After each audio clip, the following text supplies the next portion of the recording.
Hello guys, in this video, we will talk about Devonthink and Paperless-ngx, and I will help you to decide which document management software is better in 2025. So let's start with Devonthink. It is a Mac OS exclusive powerhouse for managing documents, notes, research materials, and PDFs. It uses artificial intelligence to auto-classify content and supports rich metadata, scripting, and cloud sync. And now for Paperless-ngx. It's a cross-platform open source solution that focuses on document scanning, OCR, and lightweight indexing. It is great for home or office document archiving with a clean interface. So let's compare them across key areas. Number one, their features. Devonthink offers tagging, smart groups, AI sorting, robust research, and versioning. It is more suitable for knowledge management and academic research. Paperlex NGX, on the other hand, is more streamlined for receipt and invoice scanning with OCR, file import rules, and role-based access for teams. Number 2 for their platform compatibility. Devonthink only works on Mac OS and iOS. If you are outside Apple's ecosystem, it is not usable for you.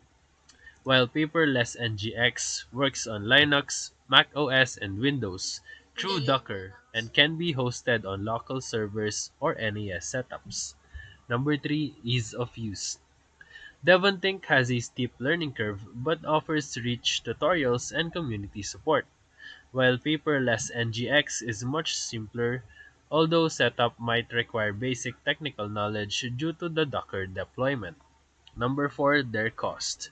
Devonthink is paid solution with a one-time license fee, while Paperless-ngx is free and open source, which is a major plus for budget-conscious users. Number 5, ideal users. Devonthink is ideal for researchers, lawyers, and writers in Apple's ecosystem, while Paperless-ngx suits freelancers, small offices, or users looking for a self-hosted alternative. So to summarize, you can choose Devonthink if you are a Mac user looking for a AI-enhanced document control and research organization. And you can go with Paperless-ngx if you want a free, open source solution for digital document archiving on any platform. So if this video helped you, feel free to like and subscribe for more quick tutorials, reviews, and comparison videos. Thank you for watching.